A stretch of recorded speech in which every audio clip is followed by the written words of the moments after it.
Yeah, please start. Okay. So, good evening, everyone, and I welcome you all for the next session of this GI and HPB oncology webisode. And as you know, we are discussing hepatocellular carcinoma, primary liver cancers in these sessions, and we have reached so far. To the liver-directed therapies for HCC, we have covered the anatomy and basic physiology, pathology for liver cancers. We have discussed about the surgical aspects, and today we are going to discuss the local ablative and liver-directed therapies for hepatocellular carcinoma. So the format will be same, like a talk followed by a panel discussion. So I welcome all the eminent faculty members for this session today. First of all, we'll have Dr. Sunil Taneja, who is an eminent hepatologist in ILBS, and he would be delivering a lecture on liver-directed therapies for HCC. Welcome you, sir. Yeah, you can proceed with the talk now. Yeah, thank you so much for the kind introduction. And at the outset, I would like to thank Dr. Nikhil and Dr. Shefali for giving me this opportunity. So my job here is to talk about liver-directed therapies for HCC, and I'm going to give an overview of these therapies. So let me just, am I audible and my slides are visible? Let me just confirm this. Yes. Yeah. Yeah, okay. Yes. So I will just start with a small case scenario, and this was a case which we have recently encountered, and how this case was management, and subsequently so that you get an idea about how local regional therapy is used in such patients. So this was a 50-year male patient, diabetic and hypertensive for 4 years, and he was a chronic alcoholic in serogenic doses for last 20 years, presented with just complaints of loss of weight and loss of appetite. And on examination, he had splenomegaly and there were no other positive findings. So once he was investigated for this weight loss and anorexia, his platelet count was found to be reduced and albumin was preserved, INR was preserved. And when he underwent an endoscopy, he had grade 2 varices, and alpha-fetoprotein was just marginally elevated, 17. So he also underwent an ultrasound abdomen, and which showed a space-occupying lesion in the liver, in the right lobe of liver. And once a CT scan, triphasic CT scan was done, there was a 6 centimeter large lesion in the segment 5 and 6 with multiple satellite lesions. And so the diagnosis of alcoholic cirrhosis was made in this patient with the multifocal HCC, and largest lesion being around 6 centimeters. He was fitting into BCLC-B stage, and I'm going to discuss what is this BCLC-B. And he had a CTP score of A, which is that he had a compensated cirrhosis with a low MELD score, and therefore he underwent a conventional TACE followed by an uncomplicated course. And at 4 weeks, imaging studies were repeated, which showed a small residual lesion for which a radiofrequency ablation was done. So 2 local regional therapies were done in a single patient. So before I really jump onto the local regional therapies, just giving you an overview of hepatocellular carcinoma. It is the 4th leading cause of cancer-related mortality, and local regional therapies are now defined as image-guided liver tumor-directed procedures. And they play a leading part in the management of around 60% of the tumors. The radiofrequency ablation is the mainstay of treatment at early stages, and transarterial chemoembolization remains the standard treatment for intermediate stage HCC. And there are other techniques which have also evolved over the last decade. That these techniques are microwave ablation, cryoablation, and irreversible electroporation. And 2 radioembolization and stereotactic body radiation techniques have also been explored and are being used more and more frequently in patients with HCC. But the caveat is that they have not yet modified the standard therapies which are being used, which includes RFA and TACE. And these therapies, which were established a decade ago, have not been replaced completely by these new therapies, which I have just stated.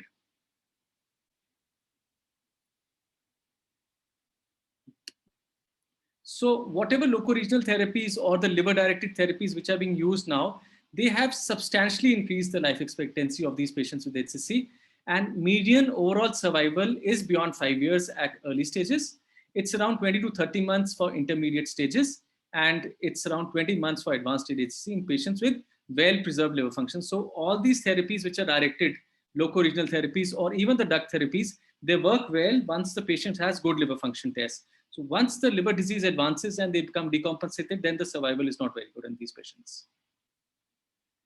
So look at the incidence and mortality of HCC. It is very high in patients who are in Eastern Asia as well as in Sub-Saharan Africa. Overall, the incidence and mortality in HCC is low in India. And the major risk factors which have been seen for HCC include viral hepatitis B and C and alcohol. And the most important cause which is emerging now is NASH, non-alcoholic steatohepatitis or NASH cirrhosis. And I think it's becoming the commonest cause of cirrhosis worldwide, and it's going to be the commonest cause of HCC worldwide over a period of time. So before we really jump onto the therapies and treatment, just a review of the diagnosis of HCC. These are the EASL guidelines. And if you have a mass or nodule at imaging in a patient who has cirrhosis, you need to do a contrast imaging study. And if you have a classical arterial enhancement with venous washout, you can make a diagnosis of HCC. And if one imaging is not confirmatory, then you need to do a second imaging. And if both the imaging are inconclusive and you have a very strong doubt of HCC, then you need to do biopsy in these patients to confirm a diagnosis. So this is by the EASL, and there is a little differentiation from the American Association for Study of Liver Disease. They have now incorporated LIRADS. LIRADS is liver imaging, reporting, and data system. And LIRADS 5 is classical of HCC, 1 and 2 might be benign just, and in LIRAD 4, if there is a strong suspicion, then you can do a biopsy and through your diagnosis. So a little different from what it is there in the EASL guidelines. So once the diagnosis of HCC has been made, the next step is to stage the tumor. And there are a lot of staging systems which have been used, but the commonly used now and which has been endorsed by all the societies is the Barcelona Clinic Liver Cancer Staging. And this was the, this is the classical staging system which has been used, and this was quoted way back in 2008. This is a very important slide because the whole of the local regional therapies will depend on this BCLC staging. And let me just discuss this in detail. Stage 0 is in which the performance status is very good and patients have compensated cirrhosis. And in this, you have very early stage in which the single tumor is less than 2 centimeters. And here, either you can offer resection or ablative therapies. And in early stage, you have single tumor or 3 nodules less than 3 centimeters. Again, the performance status is pretty good. The child status is A to B. And if you have 3 nodules less than 3 centimeters, either you can do transplantation if they're fit for that, or again, you have these ablative therapies in which ethanol and radiofrequency ablation was suggested earlier. And look at the response rates. Curative treatment in around 30% and 5-year survival is pretty good, 50 to 70%. The second group is the intermediate stage, which is multinodular tumors. And again, the performance status is pretty good here. And here the embolization procedures are being used, which includes TACE, and the newly incorporated procedures, which include TARE and SBRT, also is fitting somewhere into chemoembolization, and here also in early stage tumors, which I will discuss in my subsequent slides. And if you look at the overall results, 3-year survival is around 20 to 40%. So if you look at the other stages, the stage advanced stage C or terminal stage D, the treatment is primarily with chemotherapeutic agents, and survival is not as good as in early stage of the disease. So crux is that you should try and pick up tumors at an early stage where you can offer curative treatment or at least ablative treatments which have a good long-term survival. So let me show you this modification of this algorithm. And this is the recent review which has been published in Nature. Here, they have defined it as very early stage. Again, the same early stage, intermediate, advanced, and terminal stage. And look at the very early stage. Here, they have incorporated ablation as the primary mode of treatment because it has been seen in studies that ablation offers a good survival benefit, and it is similar to resection or to transplant also. And in other stages, the treatment modalities remain the same. Either it is ablation for small tumors or it is chemoembolization procedures for intermediate stage tumors. So now there has been a paradigm shift in the management of these patients, and look at the systemic therapy which has evolved over a period of time. Number of agents are being tried and the overall survival is improving in these patients. And combination with these therapies is being done along with and have shown very good results. And these are the number of trials which are going on, which and the results are expected soon. And I hope that once all the results are available, there's going to be a much better survival of patients with HCC. So what are the society recommendations? Let's see the AASLD, APASL, and the EASL recommendation. This is the Asia Pacific, European, and the American guidelines. So very early, either you can do resection, ablation, or liver transplant. Early, resection, ablation, or liver transplantation. And intermediate stages, locoregional therapy. So my talk today will focus on early and locoregional therapies primarily. And again, ablation for resection and liver transplant for early by APASL. The new thing which they have added here is they have included radiotherapy and SIRT in this algorithm, which is not seen in other two guidelines so far. And EASL is similar to what has been recommended by the American Association of Study of Liver. So just to give you a summary here, small tumor, single tumor, ablation, resection, very good results, or transplantation. Again, if it is an intermediate tumor, TACE, TAE, or TARE, which I will discuss in subsequent slides. If it is advanced and terminal, then either you can use drugs or best supportive care. So just to summarize all the treatments which are available for HCC right now. What is the level of evidence in assessment of benefits in HCC? Surgical resection offers increased survival. Again, liver transplants gives better survival. In locoregional therapies, RFA or ablation therapies improve survival. And then you have chemoembolization, which have also improved survival, and marginal benefit with systemic therapy is also there. So what is the outcome of all these therapies which are being given? In resection and in early stages, you see the survival is around 50 to 70% at 5 years. Liver transplant also offers very good survival, and ablation also a similar survival. And when you look at the intermediate therapies, intermediate stage, TACE offers a survival around 30% at 5 years. So as compared to the early ablative therapies, the survival is poor with the intermediate stage of tumor. So coming back to the liver-directed therapies in HCC, which I'm going to discuss in detail, I'm going to give an overview and indications where and what therapy has to be used. So liver-directed therapies can be divided primarily into ablation therapies, which include chemical ablation, for which ethanol and acetic acid has been used. Then you have thermal ablation, which includes RFA, which is the primary mode of treatment, as I said earlier. You have microwave ablation and cryoablation, which are new techniques which are being used with equal, or I would say a little better results as compared to RFA now. And you have non-chemical and non-thermal technique, which is irreversible electroporation, which is also being used where RFA or microwave or cryoablation is not possible or not being, where it cannot be used. And when you look at the embolization procedures, you have conventional TACE or DEB TACE, and then you have transarterial radioembolization. So the newer therapies which are being tried now are SBRT, and there is some data on high intensity focused ultrasound and laser ablation, as well. So what are the goals of these liver-directed therapies? Obviously, we need to have a curative intent, and early therapies in early stage of tumors, you can offer curative intent to the tune of 30 to 40%. The second indication is downstaging of tumor to within Milan criteria, so that the patients can be transplanted as a bridge to liver transplantation to decrease the fallout rate. And if the waiting period is more than 6 months, you should do a bridging therapy for them, and so that they do not fall out of the waiting list. And obviously, if they are unresectable, to improve survival in patients. And I have shown you that the survival is pretty good with the therapies which are being offered to these patients now. So moving on to radiofrequency ablation, this is the commonest procedure which is being used as a locoregional therapy in patients with HCC.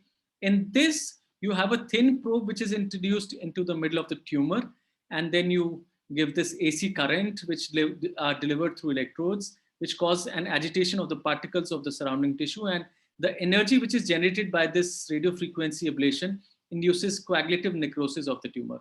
And it also produces a safety ring around it and eliminates small undetected satellites, nodules which are there with the primary tumor. And it has been seen that RFA is effective in 90% of the lesion and can be reached with easy access.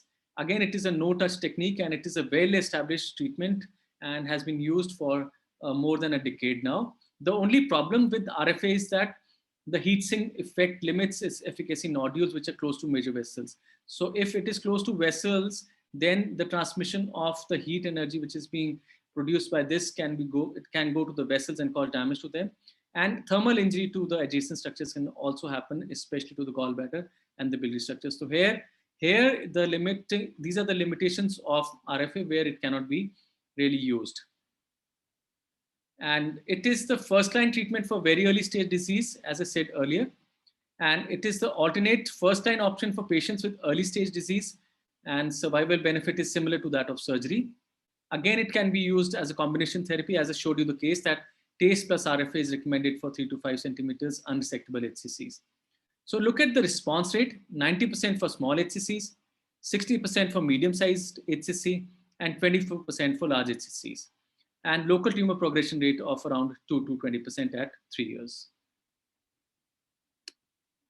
So what are the new innovations for high-risk locations, which I said when it is close to the capsule or it is close to the gallbladder or to the vascular structures? So there are methods which are being evolved. One is to use artificial ascites, and second is again, you can use multi-bipolar probes which help in thermocoagulation of the tract, and protective artificial ascites for critical extrahepatic structures neighboring the target. So just to show you one case, and this is a HCC which was seen in this patient, and this is the arterial phase image, and this is the washout in the venous phase. The patient underwent RFA, and subsequently on multiple follow-up studies, there was no appearance of a new lesion. So what are the results of outcome?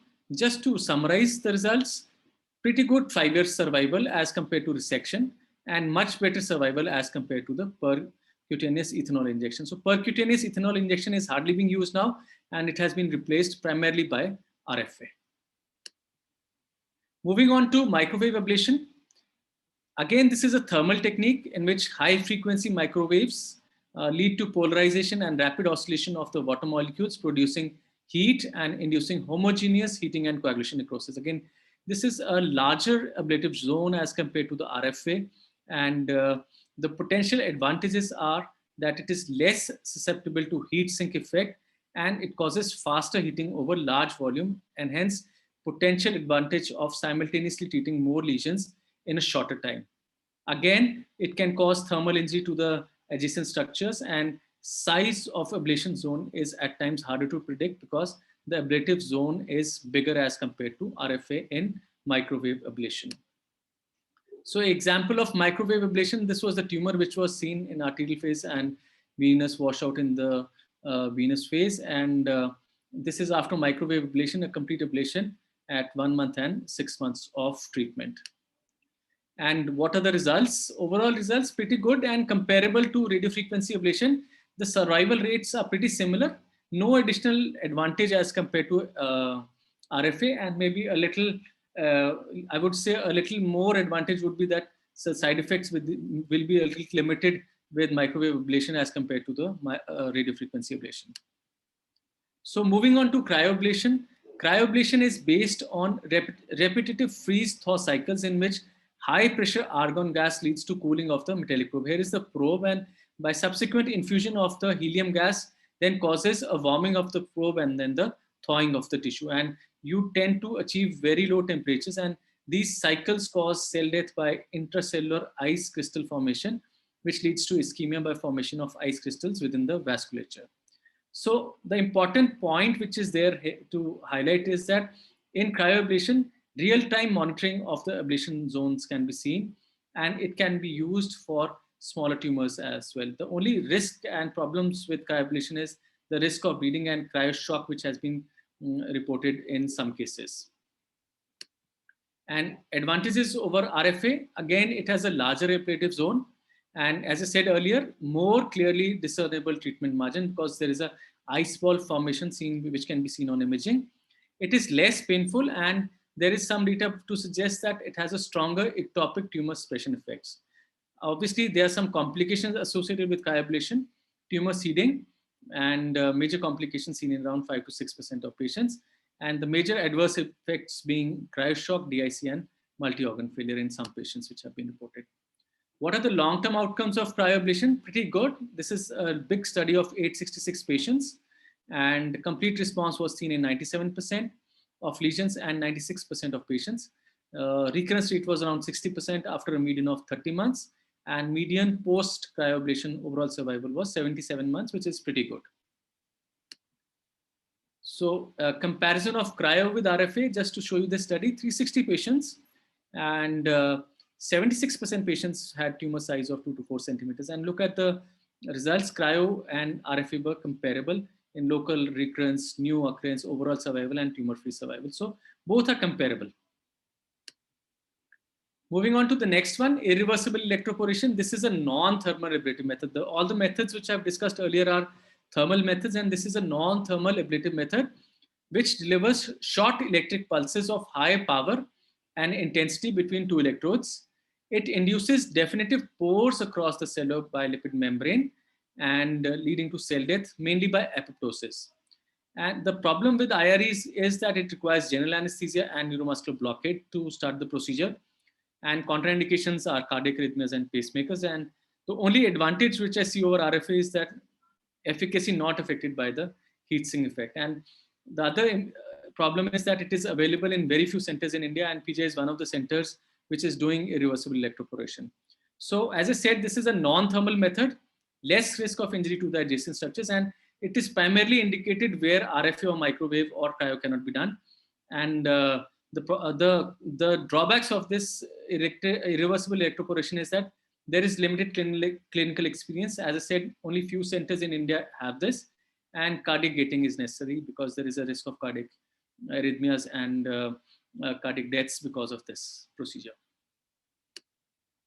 So what are the results of irreversible electroporation? Pretty good results. And if you look at the complete ablation rates and after the second and third IRE, they are pretty good to the tune of 80 to 90%. So moving on to the embolization therapies, and they can be either transarterial embolization, you have conventional TACE and a DEB TACE, and transarterial radioembolization. So TACE is primarily, the principle is occlusion of the arterial blood supply of the lesion by embolizing microparticles and chemotherapeutic drugs.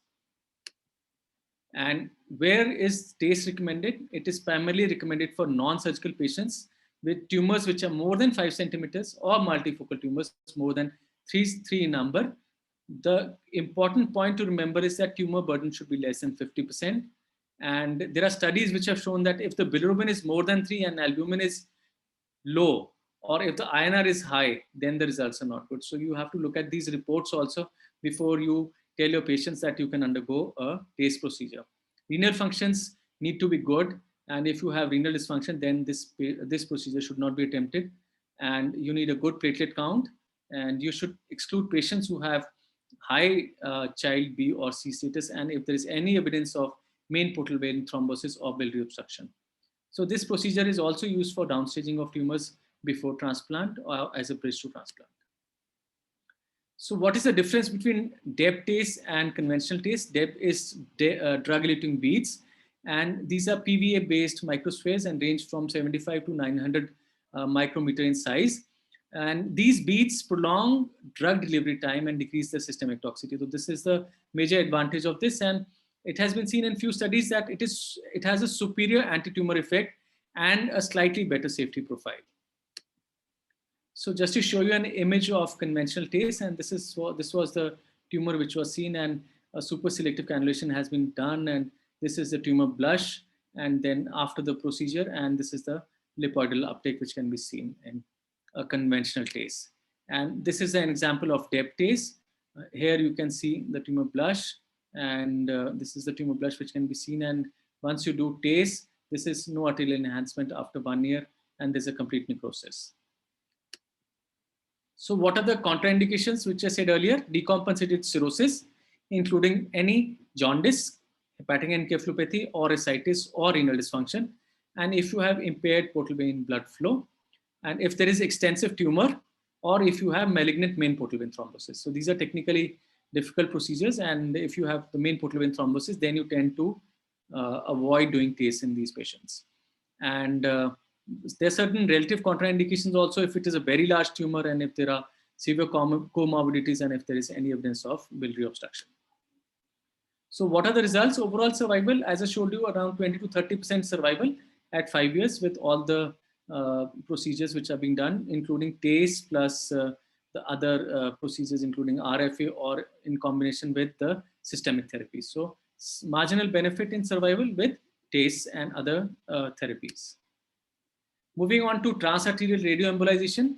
Here the principle is that you give beta radiation, which triggers DNA doubling and strands break, resulting in tumor cell damage. So this is how it happens. And it is selective internal radiation therapy. And it's a minimally invasive procedure, image-guided procedure that delivers intraarterial brachytherapy to cancer in the liver. The most commonly used radioactive particle is yttrium-90. It's non-biodegradable. It is available in either glass microspheres, which is TheraSpheres, or it is available in biodegradable resin microspheres, which is SIR spheres. And these are the most commonly used radioactive substances.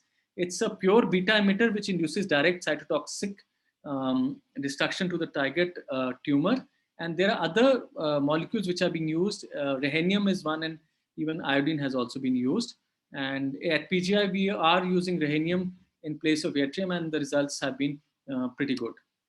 So what are the indications? Again, the indications are similar to TACE, multinodular lesions. And if it is large, and if there are a number of tumors. The second one is if there is involvement of the portal vein. And obviously you need to have a good liver function status. And if there is a failure of TACE, then also TARE can be done. And sometimes it is also used for downstaging of tumors to bring them into the criteria for transplantation. The major contraindications are advanced liver disease, and if you have a high lung shunt fraction, and if there is a massive of infiltrating HCC replacing the whole liver. And obviously you don't need to have renal, cardiovascular, or lung comorbidities when you're doing TARE. So there are certain complications which can be associated with TARE and also with the TACE. Post-embolization syndrome is one, which has been reported with both, and in which you can have fatigue, abdominal pain, and fever. Then non-target embolization, non-healing radiation ulcers in the GI tract, and radiation pneumonitis has also been reported. You can also have hepatotoxicity. You can have drop in the WBC counts, and you can cause biliary and gallbladder injury as well, and radiation pneumonitis, as I said earlier. So what are the results? Pretty good results with transarterial radioembolization also. Survival comparable to TACE, maybe a little better, shade better, I would say. And how do you differentiate? What are the points which differentiate between TACE and TARE? TACE is kind of contraindicated in main portal vein thrombosis, well tolerated even with portal vein thrombosis, TARE. And there is an increased risk of post-embolization syndrome, especially with conventional TACE as compared to DEB TACE, and it is less as compared to TACE in TARE. Systemic side effects are slightly more with TACE and comparatively less with TARE. TACE is more cost effective. It is pretty cheap as compared to TARE. Yttrium is really costly, but rhenium is little cheap, and risk of ischemia is there, but there is no ischemic effects with TARE. And as I said earlier, contraindication of TARE is if there is a lung shunt fraction of more than 20%. Efficacy wise, both are comparable and can be used either ways. So moving on to the last one, SBRT, stereotactic body radiation therapy.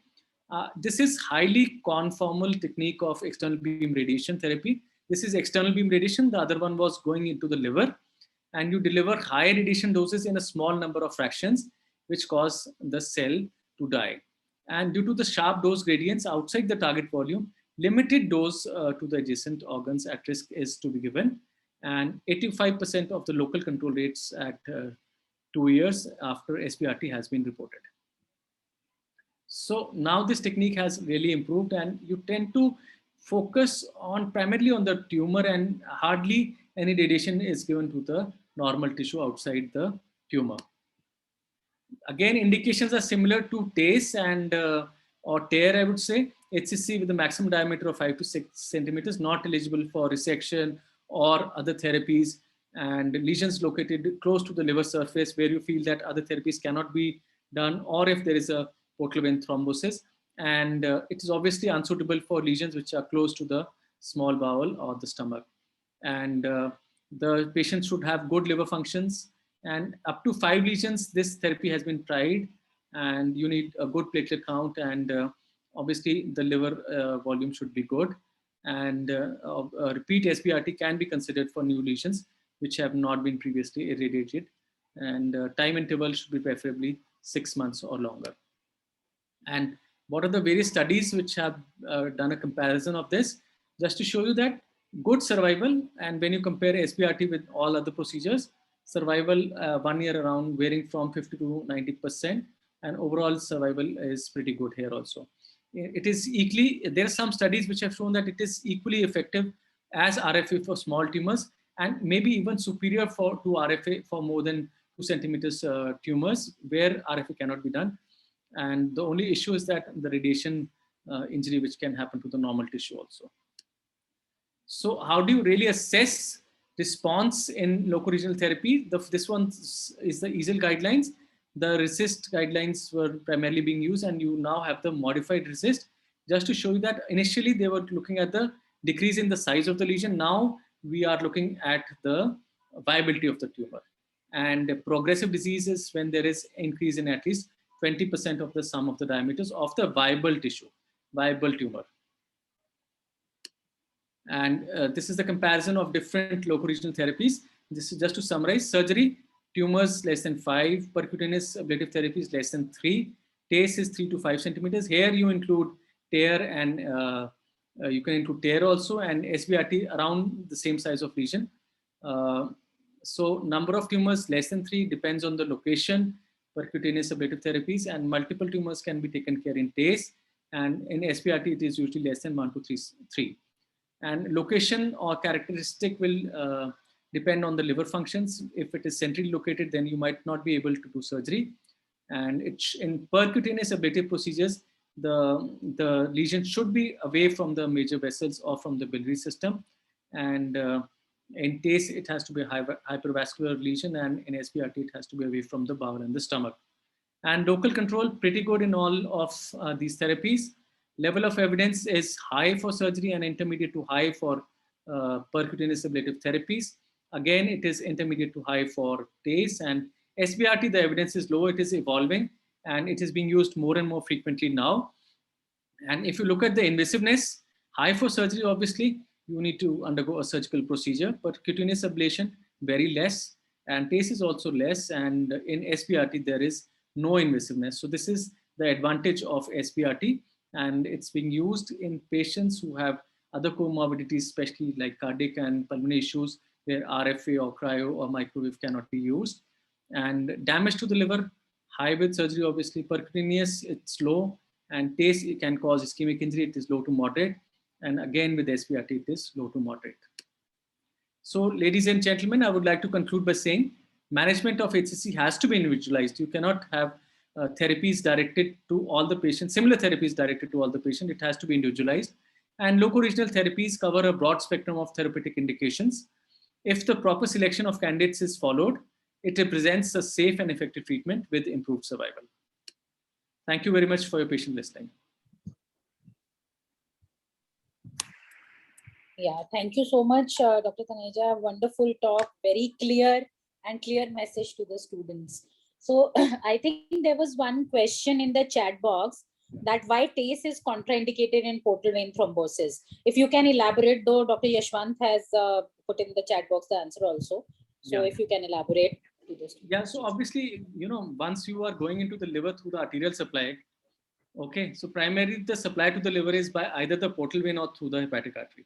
So if the portal vein is already blocked and you are going through the hepatic artery and blocking that also, then the whole supply to the liver will go, and it will cause ischemic damage to the liver. So that is why they see that you should not attempt in the main portal vein thrombosis. Right. So I think there are no more questions. So I request you, sir, to be a part of the panel also. Yes. And I invite Dr. Manish Jain to moderate the panel, which is on, again, the liver-directed therapies in hepatocellular carcinomas. And I would like to invite the eminent faculty for the panel, Dr. Partha S. Chaudhary, who is from RGCI, Dr. Taneja, we know, and Dr. Yashwant Patidar, who is from ILBS, Dr. Arvind from Esther RV Hospital, Bangalore, Dr. Rajat Bajaj, who is a medical oncologist from Fortis, Noida, and Dr. Arun Singh Moses, who is from TMC, Kolkata. So I welcome you all, and Dr. Manish Jain, please take over for the panel. Yeah, Dr. Manish Jain is our GI oncosurgeon, so he'll be moderating the panel. Thank you, Dr. Shefali. And I welcome to all the eminent panelists. Dr. Sunil Taneja, he has taken a very excellent lecture. He has done our job very easy actually, because he has explained most of the things in very simple language. And in our panel discussion, what we can do is, like, we can discuss 2 or 3 cases in the similar case scenarios which mostly he has discussed, and we can take it like a tumor board discussion, and we can try to find out what can be the best individualized plan for these patient. So let me share my screen first.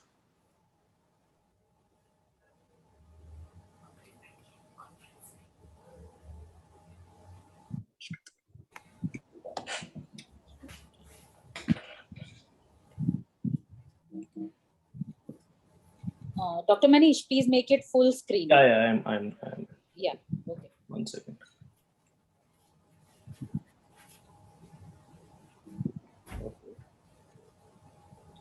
Yes. So let me first means already Dr. Taneja has introduced the topic, and he has taken a very good lecture. So whenever we manage whenever we manage SCC, few things we have to keep in mind. First thing is always the intention of the treatment, whether it is a curative treatment, palliative treatment, downstaging treatment, or some kind of a bridge treatment to a liver transplant therapy. And second important thing which always come into consideration is the accessibility, means the presence of expertise. If we are planning for TARE, the expertise should be available. SBRT again, HIFU, and electroporation. All these technologies are not present in all the centers. And then the affordability, definitely. And what is the evidence? Whenever we compare these modalities, we say that they improve the survival. Then what is the evidence for these agents? So let's discuss case by case. First case will be a similar kind of a situation which Dr. Taneja mentioned in his initial few slides. A small, very early small lesion in the liver. So he was a 73-year-old gentleman who was diabetic, hypertensive, BMI of 30, PS ECOG 0, and he was evaluated outside for dyspepsia and bloating sensation. There is no history of any alcohol intake, hepatitis B, C negative. There was a history of upper GI bleed 3 years back, which was treated again outside at Kanpur. That time esophageal varices was diagnosed grade 2 and 3, and EVL was done. There is a history of altered sensorium 3 months back, query HE again managed locally. Blood investigations, platelet was 86,000, liver function test, bilirubin was 1.32, enzymes were slightly raised, albumin was maintained 3.73, and ultrasound of the abdomen was showing cirrhotic liver with a small hypodense lesion in segment 3, size of 2 into 1.5 centimeter. So we did an MRI of the abdomen. It showed ill-defined small hyperintense nodule measuring 10 into 7 millimeter in segment 3 of the liver. There is a mild enhancement on late arterial phase, showing isointense signal on equilibrium phase, and mild hypoenhancement on 5 minutes venous phase and delayed hepatobiliary phase image. There was no definite evidence of any capsular enhancement, no evidence of any intraglandular steatosis.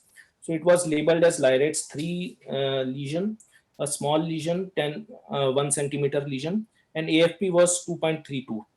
So primarily he was child say cirrhosis NASH with small lesion segment 3 query SCC with portal hypertension. There is a history of bleed and query HE. So let's involve first our surgeon, Dr. Arvind, if he's there. Dr. Arvind?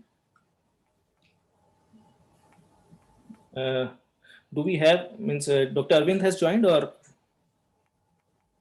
Yeah, let me see.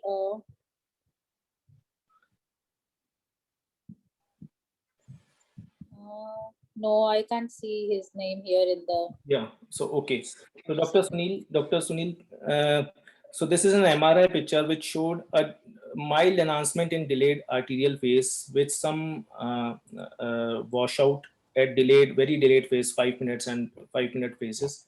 So LIRADS 3 lesions, means how do you actually uh, treat them? Observation versus treatment. This is the first question which comes to the mind.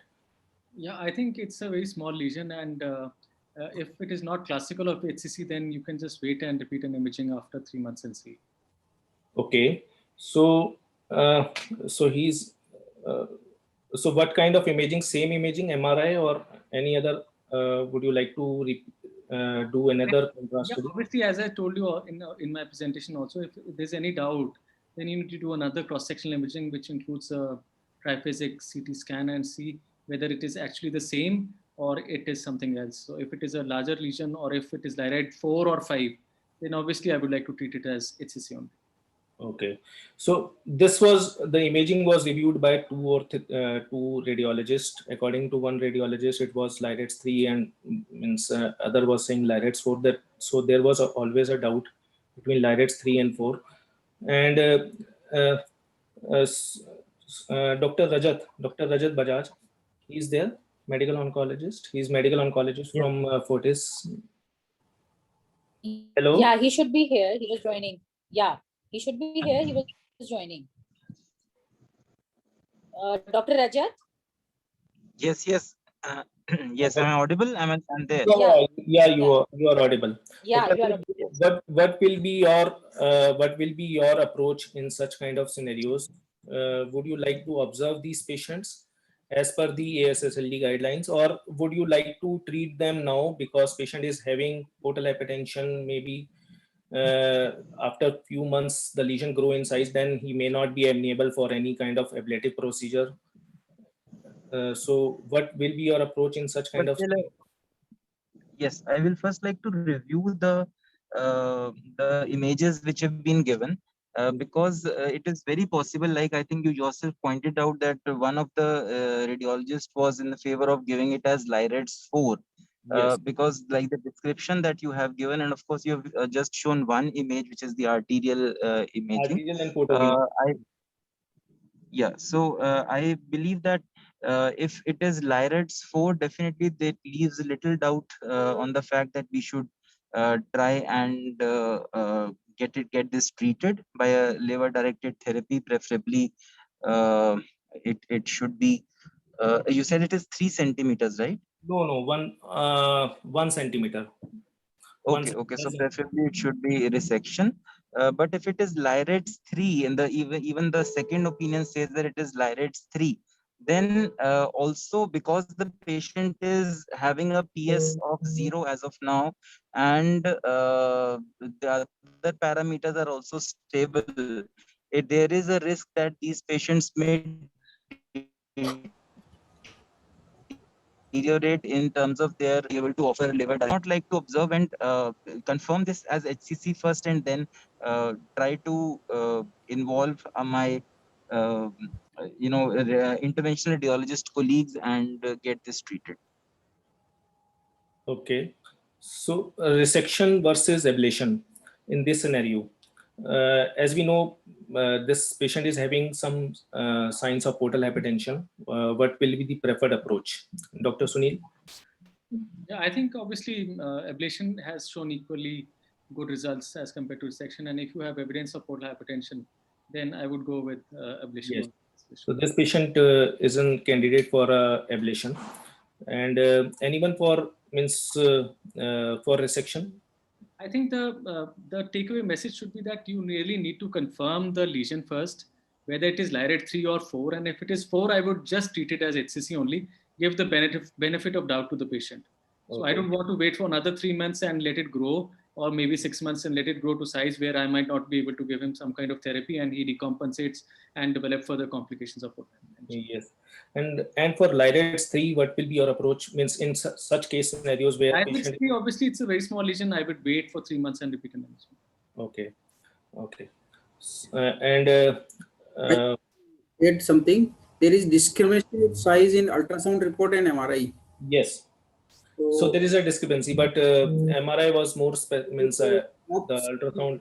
I think we have to take the MRI report as because it was very clearly visible. For second imaging, either ultrasound contrast or CT. Okay. If you are in hurry, otherwise wait for MRI, second follow-up MRI 1 or 2 months, not for 3 months. 3 months too late if ultrasound shows size more than approx 3 centimeter. Right. So Dr. Yashwant, what kind of ablative procedure, as Dr. Sunil told that most of the literature is on percutaneous ethanol injection. Do you think that it is of historical importance now and RFA is a treatment of choice? Now percutaneous ethanol ablation is of historical importance, and RFA or micro, whatever you have in your setup, are equally efficacious for this lesion. Okay, so how will you select your patients for RFA, particularly the lesions which are near the surface? Can we do RFA for these lesions? If a lesion is up to 50% of diameter is encircled by the liver, then it is have equal efficacy as compared to intraparenchymal lesion. So this lesion is clear cut in the intraparenchymal location. Okay. Up to 50% of the liver diameter, lesion diameter is encapsulated by liver, then efficacy is equal in literature. Okay. So RFA results, as were shown by in the previous presentation, also that the literature favors that for RFA, particularly for the lesions less than or equal to 2 centimeter, the efficacy, long-term outcomes, particularly 3-year survival rate in one study was found to be 91%. It is equivalent to surgical resection.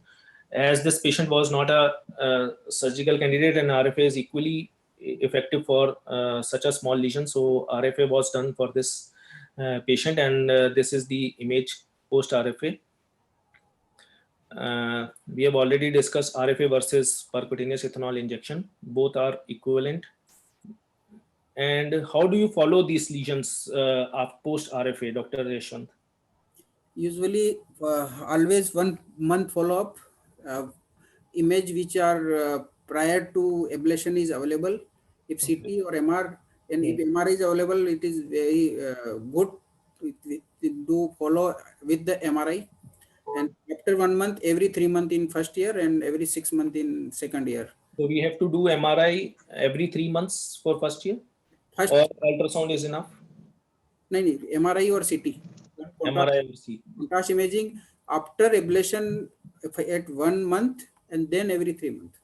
MRI or CT scan. Dr. Sunil, is there any difference of opinion in? Let me just clarify here. 1 month you're doing the imaging study to see if there is any residual lesion which is left behind, yes, which you really want to take care. Okay, so if it is there, then you can maybe repeat a procedure or whatever. So we would also do it at 3 months and as Dr. Yashwant has said, that 3 months for the first year, every 3 months, and after that it can be 6 months.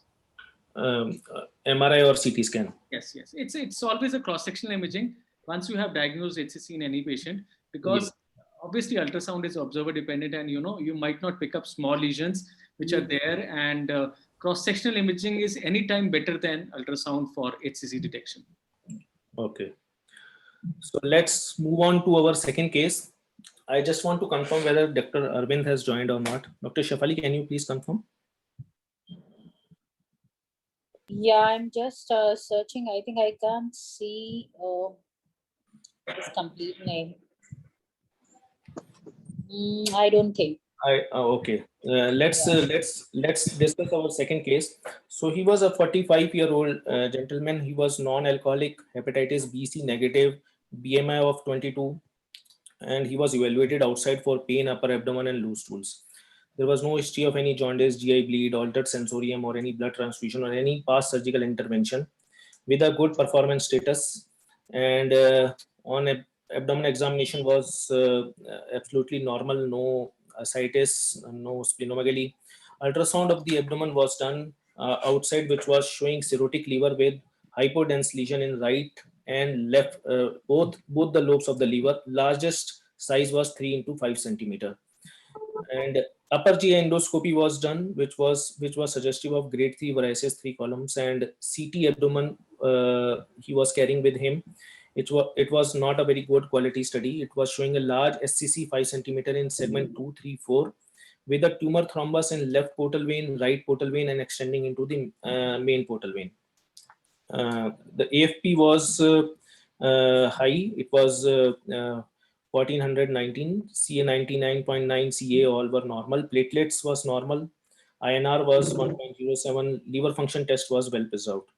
So he was again CLD, Child's A with portal hypertension, non-bleeder with multifocal SCC, and with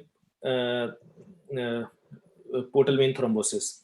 So this was the MRI which was done at our center, which was showing ill-defined altered signal intensity areas in left lobe of the liver, showing T1 hypointense, T2 hyperintense signal with diffusion hyperintensities. There was a mild patchy enhancement on arterial phase, patchy areas of washout seen in subsequent delayed phases. And this lesion in the left was having an exophytic component as well. There was a contiguous signal extension is in the left portal vein, right portal vein, and into the main vein, and it was showing arterial enhancement. So it was a tumor thrombus. And there were multiple prominent periportal vessels, collaterals basically. In addition to this, there were 2 other smaller lesions, nodular lesions, and right lobe of the liver. That was one in the segment 8, measuring 12 millimeter. Another was in segment 5-6 junction. So I can show on the other images. This is the right portal vein which was showing the thrombus, and this is the main portal vein. The main portal vein thrombus was extending just the suprapancreatic part only. And this was the another lesion in the segment 5-6 junction, and segment 8 lesions were there in the right lobe of the liver. So multifocal bilobar disease.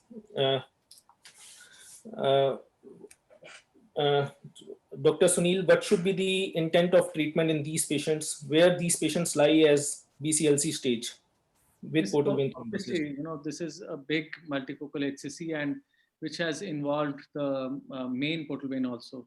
So this would fit into the advanced stage of HCC, and obviously treatment cannot be curative in this, and it has to be palliative only. It has to be palliative.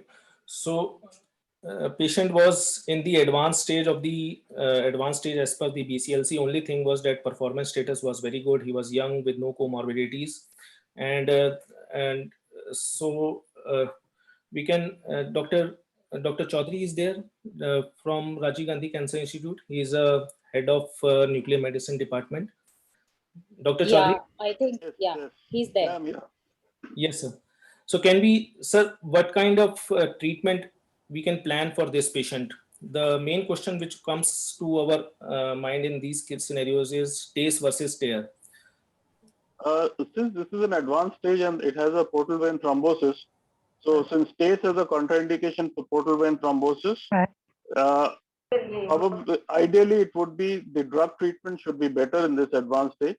But of course, TARE can also be tried out in case the treatment in imaging doesn't show any say shunt or more than in the lungs or in the other. Okay. Okay,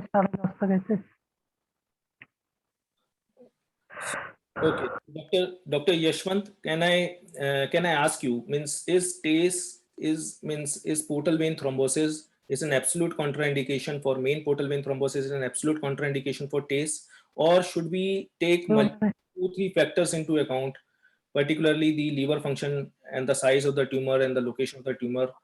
Can we do TACE in these scenarios as well? Because TARE may not be available at all the centers. So in this patient, absolutely the first treatment modality is TARE, but TACE also can be included in management option. TACE versus SBRT is best second option. and third is only test with the sorafenib or something. If liver is child A and as in this patient, and if periportal collateral are present, then test can be test can be indicated in the PVT. Important is that this test should be done by the good expert hand, that there is any no 0% chance of hepatic artery injury. Okay. Very super selective test of the lesion only, not the liver. So according to you, what are the absolute contraindications for TACE? Absolute contraindication for TACE is if child B, late child B patient, patient having ascites, late child B at the time of present, and patient with mild to moderate ascites and no periportal collateral at the time of treatment. Okay. So, Dr. Chaudhary, what are the means? How do you actually select your patients for TARE particularly? So first is the clinical staging and the other investigations when you confirm that this patient is having an HCC. And obviously the very small tumors and other things are excluded. They go into other easier local therapies. And whatever the indications we have said, that a multifocal HCC and good liver function, decompensated, not much decompensated function. The most important is that we need to establish that there is no hepatopulmonary shunt, because if there is hepatopulmonary shunt, that can really cause lung injury, and it can also cause injury to the. So first, the TARE is done in two parts. One is the part one is the feasibility of TARE or selecting the patients for the TARE.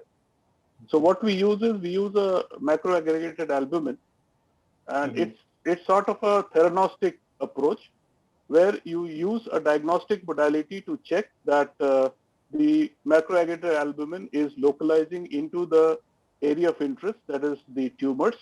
Whether you cannulate, whether the intervention radiologist cannulates the main hepatic artery or superselective artery, depending on what which areas we are treating. So similarly, then we inject the macroaggregated albumin in the part 1 TARE, and then you do the SPECT CT scan, which shows you the distribution, as well as it shows you the distribution in non-areas of interest. So that is mostly the hepatopulmonary shunt. And if there are other arteries which have been, say, gastroduodenal, or other arteries which is going to the macroaggregated albumin is going to the, say, stomach or somewhere. So we quantify that, and if the shunt is, if it is more than 20%, we calculate, then obviously it's a contraindication for TARE. And depending on how much the shunt is, whether it is 10 to 15% or less than 10% or no shunt, accordingly the dose of yttrium 90, either TheraSpheres or SIRSpheres, are modulated. Okay. So definitely there is an advantage of TARE over TACE in patients with portal vein thrombosis.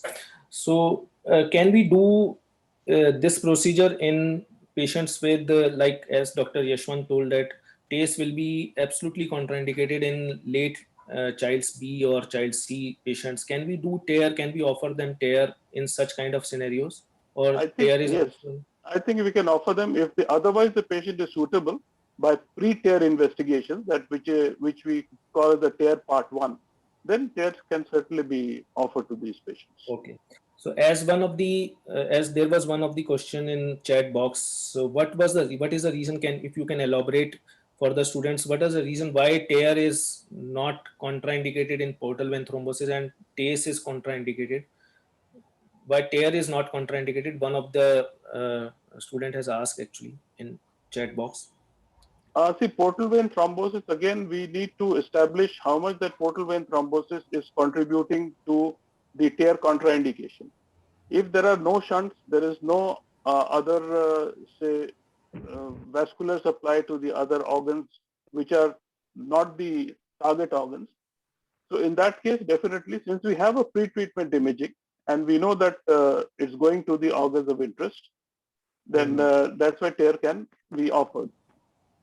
So if you look at TACE, then as Dr. Yashwant said, if there are periportal circulation is possible, then in a portal vein thrombosis, even TACE can be offered. TACE can be offered if it is done super selective cannulation. It's a super selective cannulation. Yes. So this patient, so if we compare TACE versus TARE data actually, so we have 3 small randomized controlled trials, very small sample size from 25 to 40 patients with different primary outcomes endpoint. So, and there was a meta-analysis and there was a heterogeneity of the patient. So according to this, TARE and TACE provide similar outcomes in unresectable hepatocellular carcinoma. That role of TARE means if we do it for same indications, definitely if means they have not analyzed it for portal vein thrombosis. And so this patient was planned for TACE followed by SBRT as the lesion was in the left lobe of the liver, right lobe was normal, liver function test was normal, and patient was good performance status, young patient. So he was planned for TACE followed by SBRT. So Dr. Arun Singh, so how how do you see like SBRT has a role here, or what is the role of SBRT in such lesions? Yeah, so I think this is one area I think where there is at least some low level of evidence that has been generated in terms of usage of SBRT for HCC. So there's at least one small randomized trial which has shown that there is a definite benefit of adding SBRT or radiotherapy to TACE in this setting. So it is done in a sequential manner. So you just, like you mentioned for this patients, you do TACE and then we incorporate SBRT as well later on within a few weeks after the first sitting of TACE. And that definitely gives better local control. Okay, so SBRT in combination with TACE, do you have like any data which is supporting combination of the treatments over SBRT alone? No, so there is nothing compared with SBRT alone. What I mentioned was TACE versus TACE plus SBRT, and that has been shown to be better. But Better than, okay. Yeah, better so than SBRT, yes. So definitely SBRT has got an upcoming role in most of the scenarios, as we can see this from the BCLC staging, that whenever the lesion is unsuitable for resection, transplant, or radiofrequency ablation, definitive RT can also be given. RT can be used as a bridge to transplant. And whenever it is unsuitable or refractory to TACE, definitive RT can be given. For portal invasion, definitive RT and sorafenib. And for even for stage D patients, symptomatic low dose RT can be offered. So SBRT versus TARE means how do you compare these modalities, Dr. Arun Singh? Definitely TARE would be delivering much higher doses of radiotherapy, and we cannot directly compare the dose of radiotherapy. I'm not sure if there are direct comparisons again as to the outcomes between the two. Dr. Chaudhary, do you think that TARE is a better modality than SBRT? See, there, as Dr. Arun said, there has been no direct comparison which is available in the literature. But when you look at TARE, the TARE is more specific, delivering much more level of radiation and at a specific site.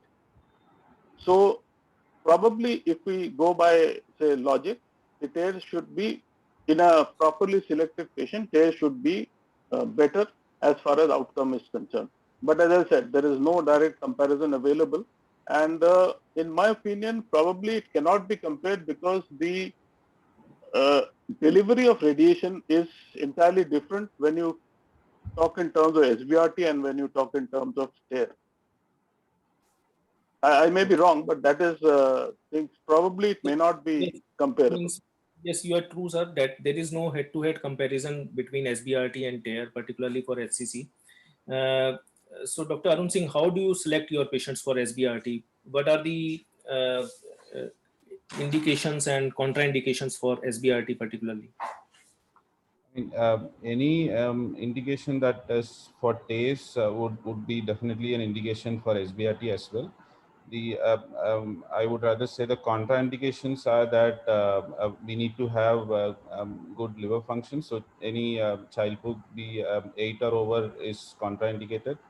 And so what we call as the normal liver, that is the non-tumor volume, should be at least 700 or 800 cc, and we should be able to achieve the dose constraints. We look at the mean dose to the liver, the normal liver, and also the dose constraints to the nearby organs like the small bowel and stomach and all those. If they are very nearby, then they might end up getting high doses of radiation. So if provided all these technical constraints are met, we will be able to deliver good doses of radiotherapy. Okay. So is there something like SBRT, particularly in portal vein thrombosis? Can it be like, does it include liver tumor volume as well as the main portal vein tumor, or it can be given only to the tumor thrombus in the portal vein if the main tumor volume is very large in size? We can give kind of portal vein as alone as a palliative procedure. That is also feasible.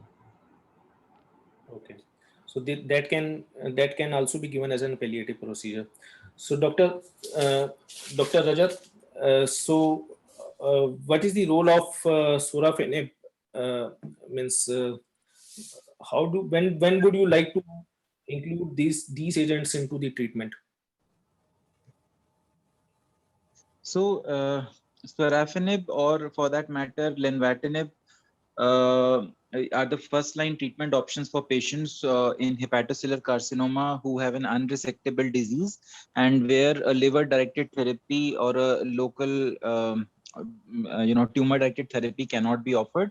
This is mostly, as you very rightly said in your previous slides also, is BCLC advanced stage, that is stage C, when the patient has got a preserved child PUG status, that is an early child PUG status of A and early B. This is where the role of sorafenib and lenvatinib comes into play. So should we combine it with liver-directed therapies, or it should be used only when nothing is possible, like liver-directed therapies also is not possible, or it can be combined as a first-line treatment with liver-directed therapies, particularly TACE or TARE? So see, the combination of the systemic tyrosine kinase inhibitors with the liver-directed therapy is not something which you will find as a standard of care in the guidelines. But certainly there is a lot of evidence, a lot of data to suggest that a combination, if in a properly selected patient it is used, it helps in improving the survival as well as the quality of life. So many a times we as a medical oncologist, understand that sorafenib or lenvatinib, they do not have magical response rates, both in terms of the depth of response as well as the time to response. So if the patient is having a symptomatic disease, there is a tumor which is causing pain, or for that matter biliary obstruction, then I will be happy to give this patient to my interventional radiologist who can do a liver directed therapy and simultaneously put this patient on systemic therapy. Okay. But then, like I said, the guidelines do not recommend a combination. And Right. if the patient is having an advanced stage in BCLC, that is stage C and beyond, and if there is a preserved performance status, then the systemic therapy is the way forward. What are the selection criteria, like what child status you can give it as a first line agent? Can we give it in child Yes. C, like child C or late B? No. Lenvatinib? No. So the guidelines very clearly recommend that in child PUG C, it should not be given. The best child PUG staging to give it is A, and it can also be early B. When I say early B, I mean B7. And in your practice, like lenvatinib is preferred over sorafenib, or so is there any difference in Yeah, the so these drugs? If I talk about the differences between lenvatinib and sorafenib, we have the SHARP trial for sorafenib and REFLECT trial for lenvatinib. First, we have to understand that the sorafenib has been there for years together now. It was approved in 2006 or 7, and lenvatinib after that was approved about 7 years after the approval of sorafenib. So there is more of data, more of evidence, and more of experience with sorafenib. But the very reason why there was a need for any other TKI to come to the fore was because sorafenib has got its own toxicity, especially if we are giving it full dose. Very rarely have I been able to offer sorafenib to a patient of HCC in the full dose of 800 mg per day. So we see the toxicities of hand-foot syndrome, mucositis, fatigue. All these things, they are very common with the full dose to the tune of about 50 to 60%. Having said that, in the SHARP trial, sorafenib did very well for Asian subset of patients. Then if we talk about lenvatinib has got, if you do a comparison between the two, although a cross trial, then the response rates are similar, but with a lesser toxicity, with a better quality of life and a better tolerance. So just because of this particular reason, my preferred drug nowadays in the first line setting in metastatic or advanced HCC is lenvatinib over sorafenib. So, and what is the role of immunotherapy in hepatocellular carcinoma? Is there any role as a first line agent, or that should be used as second line or third line? So when the immunotherapy came into being in HCC, it started with second line, and there was approval of nivolumab in the second line post progression on sorafenib. But it has been like 1.5-2 years when recently immunotherapy has been approved for first line as well. And I'm talking about the combination of immunotherapy, that is atezolizumab, which is a PD-L1 inhibitor, with VEGF inhibitor, which is bevacizumab. We have to carefully select patients who have to be on this combination, but this combination has been seen to have superior response rates. Very early into this particular study, we still are, but superior response rates and a better tolerability. Okay, but cost is always an issue with immunotherapy. Cost is a huge issue. Definitely, it is not something which everybody can afford, and the cost benefit ratio should also be seen. Definitely. Yes. So this patient underwent DEPTase in September 2020. That left-sided large tumor was supplied by left hepatic artery, and 2 smaller lesions in segment 8 supplied by the right hepatic artery branch. Selective cannulation, as Dr. Yashwant told, that selective cannulation of these vessels were done, and then TACE was done, following which an MRI was done after 1 month, which showed non-enhancing cavitatory lesion in the segment 2, and segment 8 lesion also was non-enhancing, but the segment 5 and 6 lesion was not targeted that time because of the risk of overdo in one sitting. But the main thing was that after first TACE only, and the patient was also started on lenvatinib. After first TACE only, the signal that the portal vein thrombus was was hypoenhancement was showing on arterial and venous phase. So another TACE was done in October 2020. That time only selective cannulation was done for right hepatic artery supplying segment 5-6 lesion, and this patient had a very good response after 2 TACE procedure, and then this patient also underwent because of the downstaging effect, also underwent a liver transplant in December 2020, and till now follow-up, just a couple of days back only his MRI was done. So till now follow-up is normal. So Dr. Sunil, means do you think that liver transplant can ever be done in these kind of patients? Means is there any role of downstaging, particularly when there is a portal vein thrombosis? Yeah, there is data which has emerged now. And if the tumor markers are not to that high level where they can be a very high recurrence rate, the results of liver transplant have been encouraging, but in a very specific select group only. So the message should be clear that it should be done in a very It specific. should be very selective. Yes. specific So not all. group. Yes. So not all patients can undergo liver transplant because these patients have very high failure rate, and very selective patients only can undergo liver If transplant you after look at the downstream. alpha-fetoprotein levels or at the PIVKA levels, if they are very high, then I won't suggest doing a transplant for such patients. Right, sir, right. And coming to our case 3, means this is another case, almost similar type, but means we'll discuss it. He was a 48-year-old male with no comorbidities, non-alcoholic, but with performance status of 2, borderline performance status, BMI 21.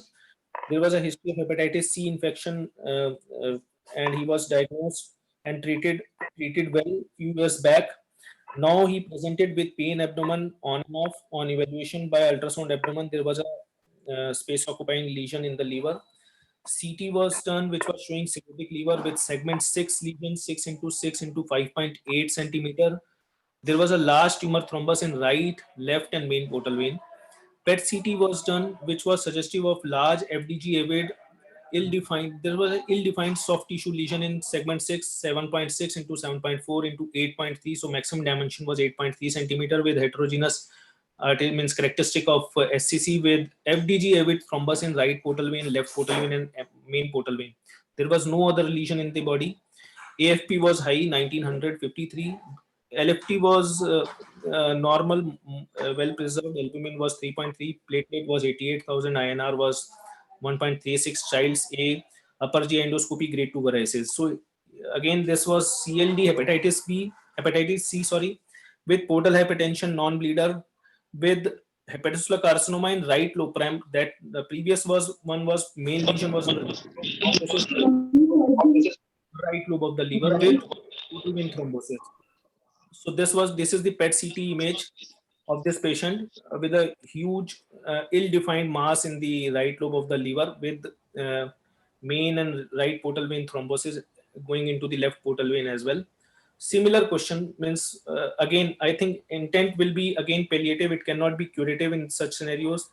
So Dr. Chaudhary, means again same coming back to you, tear versus means should we go for tear or SBRT, means performance status 2, liver function well preserved, right lobe liver lesion. Can we go for tear in these scenarios? Yeah, I think if part A tear, if we see that there is no other contraindication like hepatic shunt or any other non-target lesion efflux, then tear can certainly be considered. Yes. So if tear, suppose if tear option is not there because of affordability, and so Dr. Arun Singh, can we go for SBRT for these large lesions?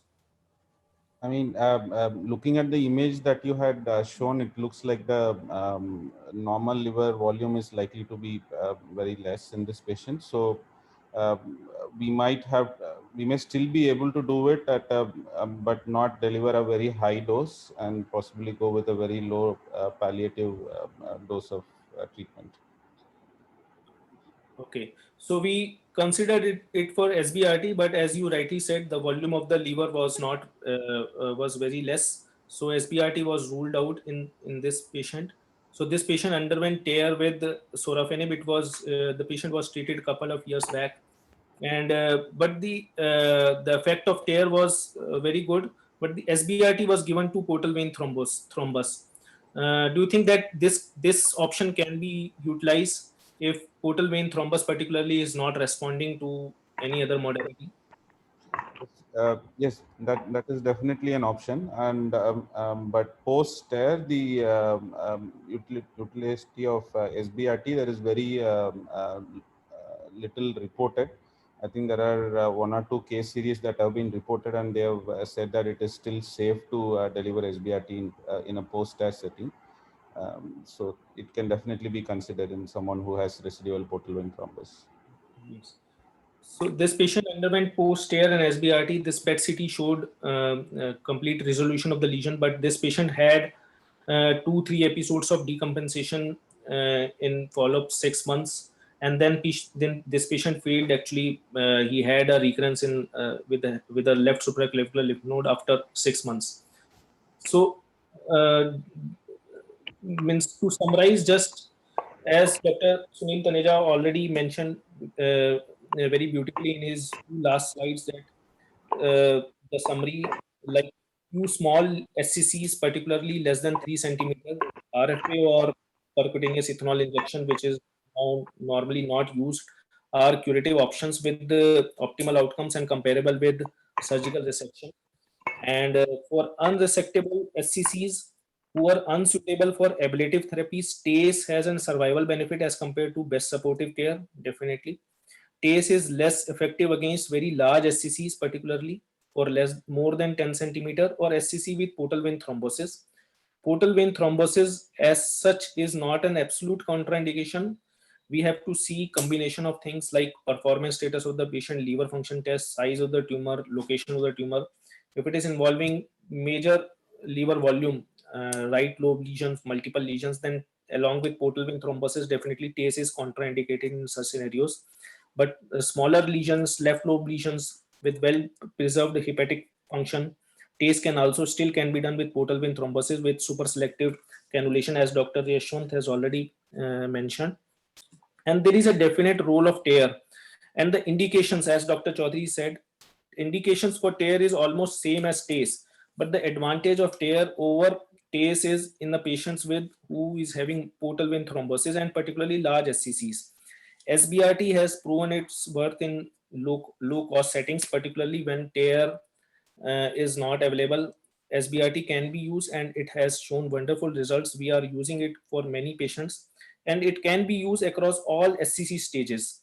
And liver directed therapies can be combined with other multiple liver directed therapies can be combined, like Dr. Sunil mentioned in his case scenario, which he mentioned that he combined TACE plus RFA. So these cases has to be discussed in tumor boards, what kind of combination therapies we can use, and that gives the survival benefit to the patient.